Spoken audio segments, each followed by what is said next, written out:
Şimdi üçüncü konuşmacımız Sayın İslam Matsiev. Kendisi Finlandiya'dan katılıyor. Kafkasya Center'ın editörlüğünü yapıyor. Bismillahirrahmanirrahim.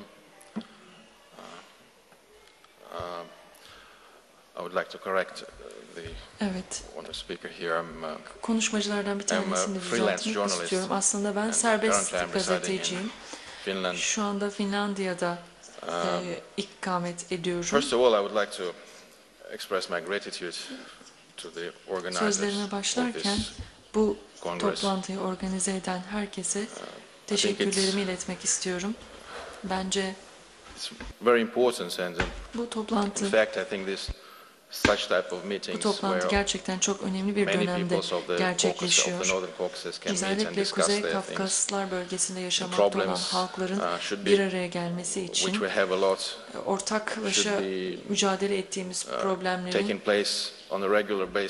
tartışılabileceği bu tür ortamların, bu tür konferansların düzenli bir şekilde gerçekleşmesi gerekiyor.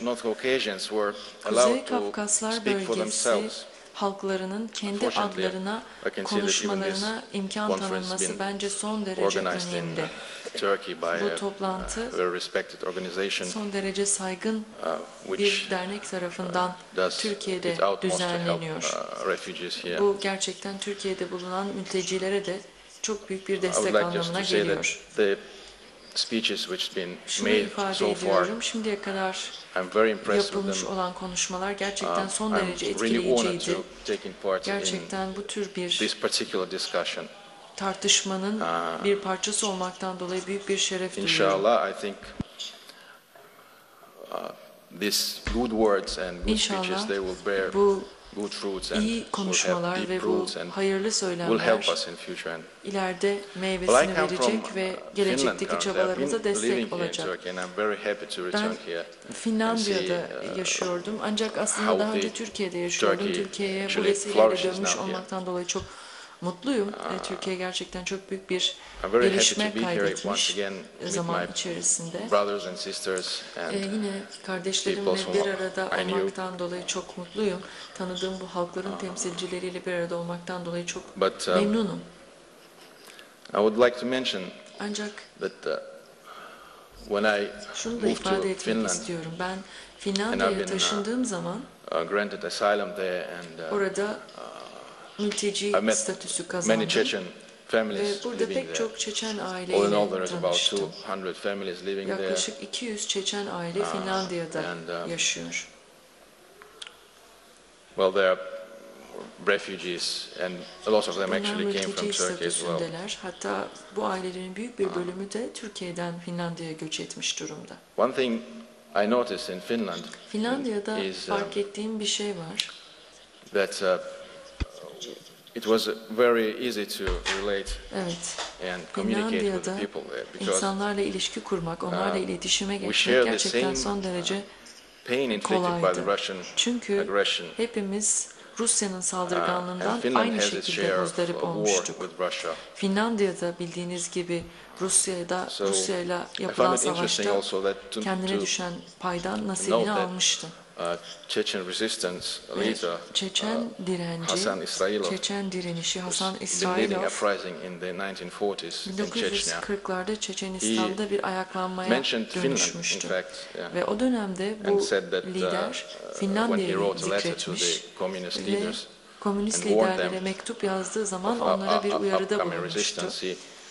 Hem direniş konusunda onları uyarmış hem de komünist liderleri Kafkaslar'da yeni bir Finlandiya'nın yükselişiyle baş başa kalacakları ve ağır kayıplara uğrayacakları konusunda uyarmıştı. Ve nitekim Rusya o dönemde Finlandiya karşısında gerçekten ağır kayıplara uğradı. Ben bir tarihçi değilim, ben bir gazeteciyim. Benim çalışma alanımsa internet. Umuyorum ki more educated historians and professionals in this field who will take their time to investigate the history of Caucasus properly. Araştırmalar yapacak ve Kafkaslar tarihini doğru düzgün bir şekilde araştıracak. In fact, the history of Northern Caucasus is being hidden from the peoples.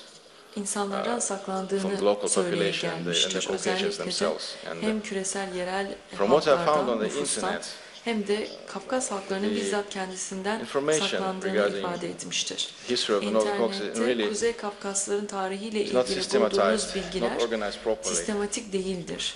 Doğru bir şekilde tasnif edilmemiştir. Örneğin bazı olayların tarihleri bile farklı kaynaklarda farklılık göstermektedir. Dolayısıyla ben kendi araştırmalarım sonucunda Union of Allied Mountaineers, the state organized in the eve of February Revolution. Şubat devriminin hemen arifesinde, Rusya'daki devrimin hemen arifesinde kurulan Birleşik Kafkaslar Cumhuriyeti ile ilgili pek çok bilgiye ulaştım. Aynı zamanda 48 yıl boyunca Çarlık Rusyası güçleri tarafından Kuzey Kafkaslar işgal altında tutuldu ve bu son derece kanlı bir işgaldi.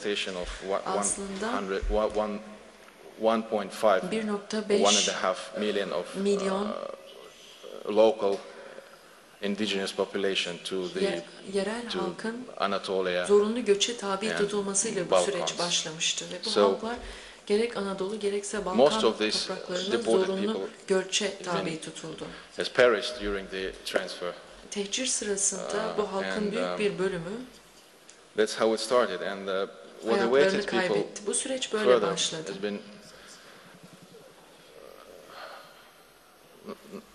Has been horrible as well, and the Caucasians never ceased to resist the occupation. And at any opportunity, they were stirring up uprisings and fighting the Russian regime.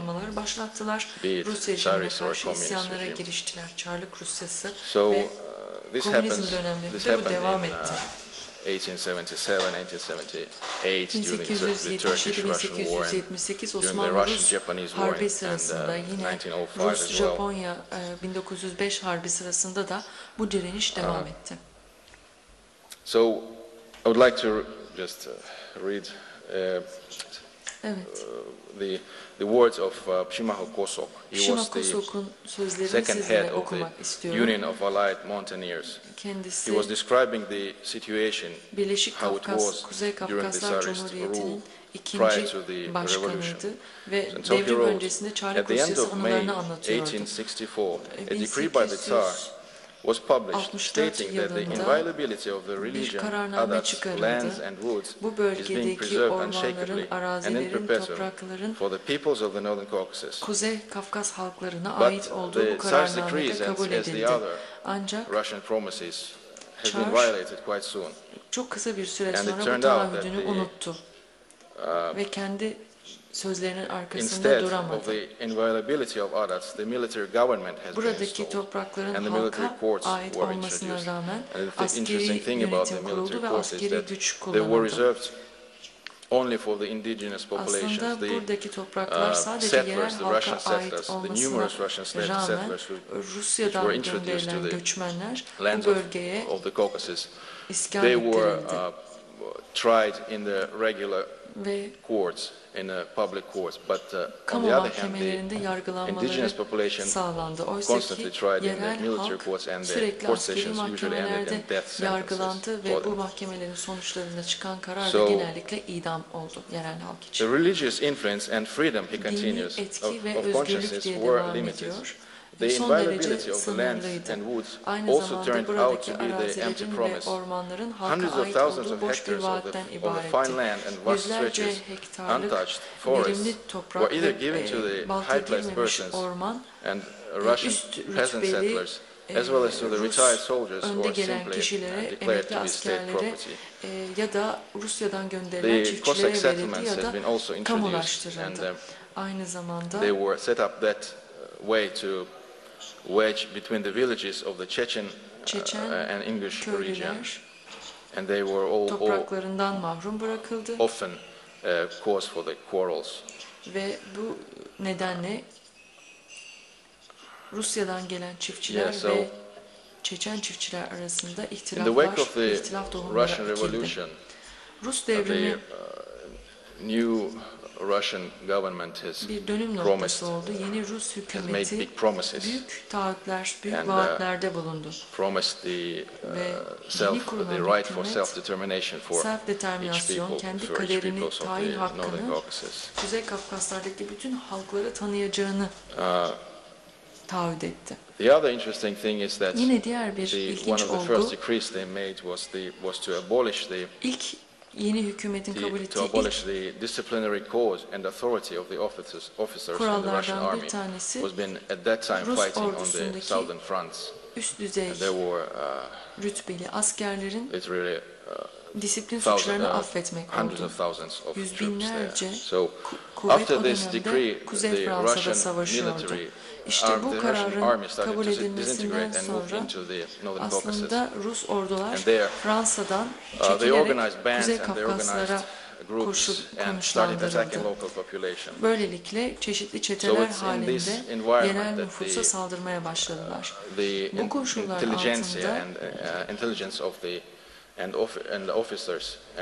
gerek aydınlar gerekse Kuzey Kafkaslardaki üst rütbeli subaylar örgütlenmeye başladılar ve düzenli olarak bir kongre gerçekleştirmeye karar verdiler. Bu kongrelerin ilki Mayıs 1970. In May of 1970, there were about 500 delegates representing different peoples populating the territory from the Caspian Sea to the Black Sea, Hazar Denizi'nden Kazar Denizi'ne kadar çok farklı halklardan temsilciler geldi ama aynı zamanda Gürcistan ve Azerbaycan gibi komşu ülkelerin de temsilcileri yer aldı. Bu 5 günlük kongre esnasında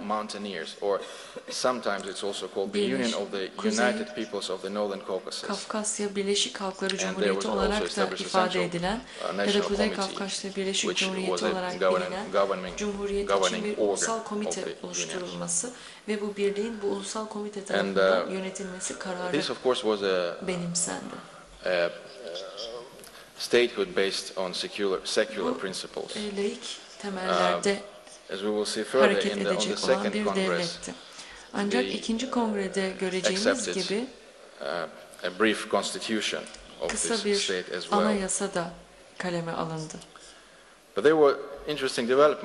Enteresan gelişmeler oldu ancak ikinci kongre öncesinde enteresan gelişmeler oldu.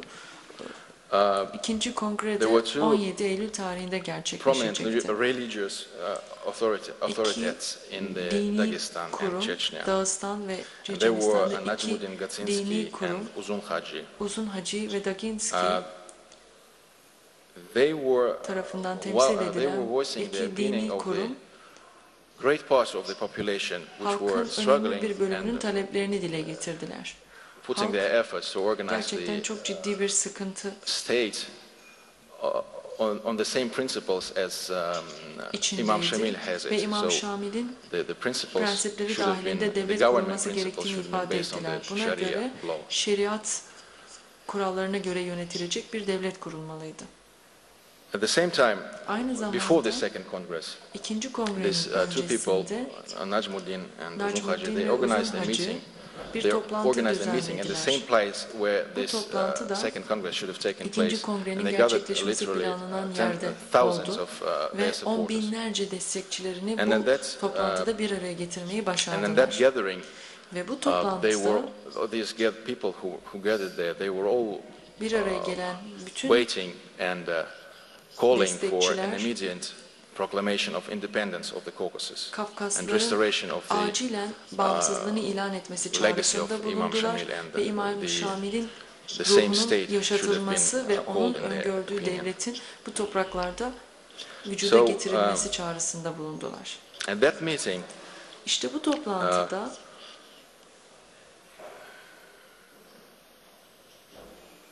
in that meeting, Najmuddin Godzinski has been named imam of the soon to be proclaimed state. Yani bundan sonraki aşamada kurulacak olan devlette imam olması esası kabul edildi. So there was no opposition to this, and Buna he was hiçbir proclaimed şekilde imam in karşı fact. çıkılmadı ve kendisi During this meeting of bu this toplantı supporters of Uzun esnasında Hacı and Uzun Najmuddin. Hacı'nın Later, destekçilerinin de when yer the aldığı bu toplantı sırasında Central imam ilan National Committee edildi. of the Daha sonra United Union of Allied Kuzey Mountaineers gathered, Kafkaslar and halkları they Birleşik got to know about the Cumhuriyeti'nin meeting. This Merkezi thousands Ulusal of people Komitesi gathered on in this binlerce kişinin place where the toplanmış Congress should olduğu bu have taken place. So buluşmadan they haberdar oldu. decided that the Congress should Dolayısıyla be moved to onlar bu Vedenoy, kongrenin and Vedenoy'ye they sent aktarılması, some taşınması delegates to this gerektiğini meeting, söylediler. Bu toplantıya and, bazı delegeler gönderdiler. together with some people from bazı this group of thousands, they returned to Kişilerle Vedenoy and held their birlikte congress there. Vedenoy'a döndüler ve kongreyi burada gerçekleştirdiler. On this congress, Bu kongrede there's been several major important decisions bazı been taken. çok önemli kararlar alındı. So, as such, a temporary constitution has been Mesela, approved, and it contained geçici bir the anayasa kabul several edildi. basic Bu articles. anayasada And the çok most temel bazı interesting maddeler yer articles were 1 almaktaydı. and 2, En in ilginç which maddeler ise 1 ve identified 2. maddelerdi. the state Bu as the maddelerde political union devlet of North Caucasians. Kuzey Kafkaslıların siyasi birliği olarak tanımlanmaktaydı. Mr. Matsiev, the last 5 minutes. Okay. So,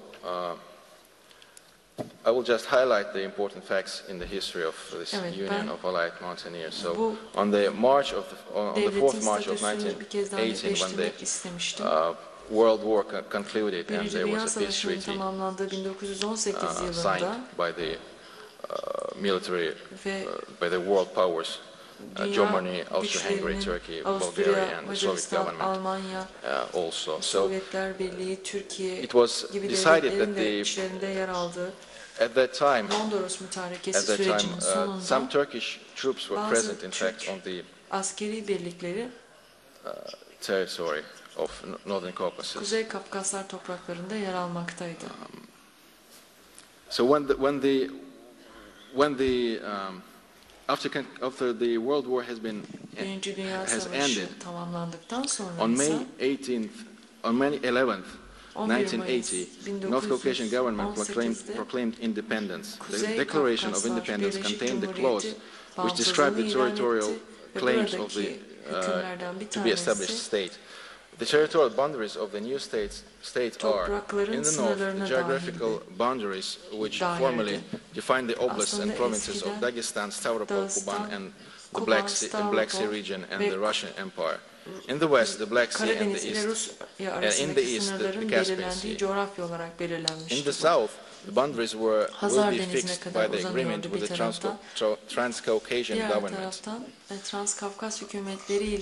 Some prominent figures have been leading the government of the Union of Allied Mountaineers were Abdul-Mejid Tapachilmoyev, Basamgiri Jabagi, Gaydar Bahman, Shimada Kosok, Abdul Rashid Katanov, Ahmet Salikov, Alihan Kantemir, Aintek Namitov. Gibi isimler vardı. Yeni devletin başkanları ve liderleri arasında. Yine önemli hususlardan bir tanesi de şuydu. Bu devlet was supported by the foreign powers. It's been dış recognized by the güçlerden de destek almıştı. by the Ottoman Empire at that time. Osmanlı İmparatorluğu And tarafından actually da there was troops tanınmıştı. sent to support the resistance Buradaki direnişi desteklemek to üzere white and askeri to the birlikler Bolsheviks and gönderilmişti. white armies. Yani Bolşeviklere ve beyaz ordulara karşı savaşmak üzere Türkiye'den bize destek orduları gönderilmişti.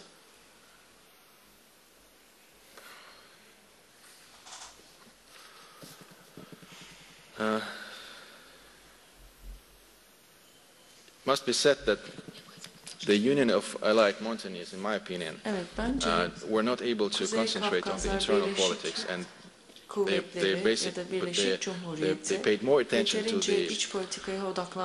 in finding support in Europe and Ottoman Empire, and somehow they left out thousands of those people who's been supporting Najmuddin Gatsinski and Uzun Hacı. They were not able to draw these people to their side somehow. And in the yeni kurulan devletin saflarına çekilemediler. In the end, sonuç olarak in 1990, 1990 yılında when the huge Russian armies of the volunteer army of Denikin attacked the newly established states of Union of Allied Mountaineers, burada kurulmuş olan yeni Birleşik Cumhuriyet'e saldırdığı zaman 1919 yılında demeye çalışıyorum herhalde beyefendi efendim. Bu orduya direnemediler. Ancak işgalciler de ağır kayıplara uğradı. Ve Kafkaslar da aynı şekilde bu mücadeleden ağır kayıplarla çıktı. Ama sonuç olarak bu toprakları yani Kuzey Kafkaslar topraklarını işgal etmeyi başardı Rus güçleri. Ve Kuzey Kafkasya Birleşik Cumhuriyeti şu an itibariyle varlığını sürdüremiyor ve bu dönemde kurulmuş olan meclis de dağıldı. Ve netice itibariyle bu Kuzey Kafkasya Birleşik Cumhuriyeti'nin akıbeti bu şekilde sonuçlanmış oldu. Regarding the establishment of the Northern Caucasus Emirate, the two leaders, Najmuddin Gatsinsky and Uzun Hacı, commanded substantial forces from among the Muslim population of Dagestan and Chechnya, but which apparently these forces they did not play any considerable part in the political affairs of the Union of Allied Mountaineers. After Denikin's invasion into the territories of Chechnya and Ingushetia, these forces were split. And as Najmuddin Gatsinsky preferred not to resist the White Army, but to support them and in their struggle against the Bolsheviks. Uzun Hacı, however, considered volunteer army to be occupants and called local population to fight against them. After Denikin was able to occupy the territory of the Northern Caucasus and establish military control, the split has been finalized between Gatsinsky and Uzun Hacı. Aslında bu mücadelenin onlara karşı da yürütülmesi gerektiğini söyledi. Uzun Hacı, Gatsinsky'nin destekçileri tarafından düşman olarak ilan edildi bunun üzerine. Forces loyal to Uzun Hacı liberated the mountainous areas of Dagestan, Chechnya, Ossetia and Kabarda from the Russian volunteer army and announced establishment of the North Caucasus Emirate under the protection of the Ottoman Sultan Mehmed VI. And the ties were established with the Kabardinian Ossetian resistant groups, and as well as in Georgia, which recognized the Northern Caucasus Emirate and its authority. In February of 1920, Denikin was forced to retreat from the territory of the Northern Caucasus Emirate. The Second Red Army came to the North Caucasus as the liberator of the mountaineers. That happened because the Bolsheviks, of course, also fought with the White armies. So the population regarded them, some part of the population at least regarded them as liberators. The Bolsheviks had previously recognized the government of Uzun Hacı and had contacts with them, and recognized it de facto and provided them with financial assistance and fight against Denikin, and even handed over command of the so-called Fifth Red Army, commanded by Nicolae Gicalo, to the North Caucasus Emirate, has now eliminated after they've been able to invade with their armies, eliminated the Northern Caucasus Emirate and offered Uzun Hacı the honorary post of Mufti of the peoples of the Northern Caucasus.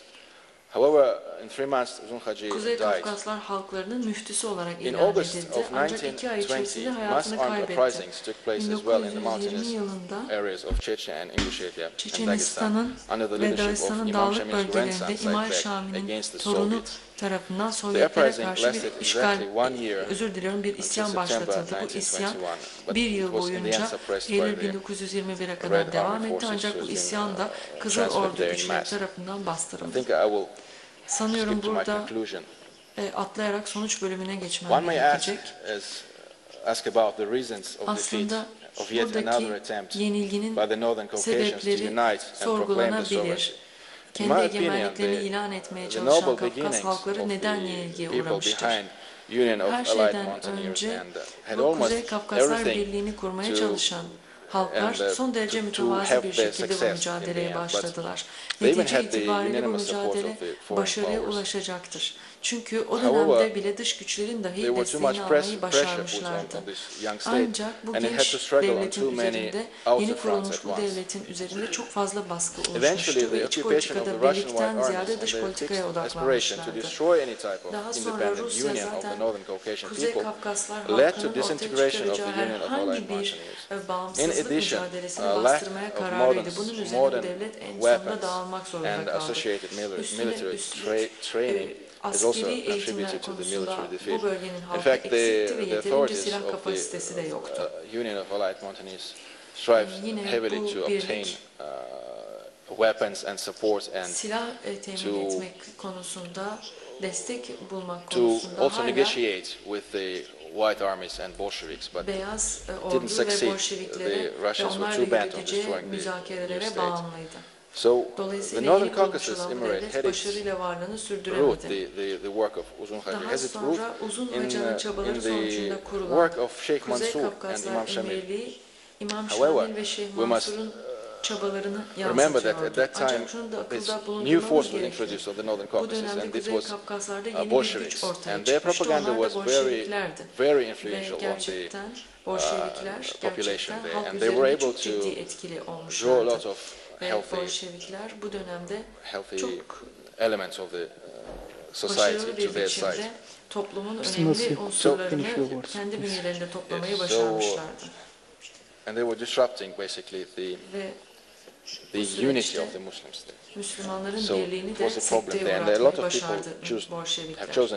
Bu dönemde pek çok halk bu demagojiye kandı. Evet, son olarak şunu ifade etmek istiyorum. All the numerous peoples of the Northern Caucasus in such a tight stretch of land. And I doubt very much that the reason behind this decree of Allah subhanahu wa ta'ala was to make us disunited and weak. And in fact, I'm sure of the contrary. Bu halkları birbirinden ayırmak için pek çok çaba ortaya kondu. We must understand that our common religion, İslam dini, is the definite answer for our problems and our weaknesses. Problemlerimizin ve zafiyetlerimizin yegane dermanıdır. Ve bize bu dini Allah lütfetmiştir.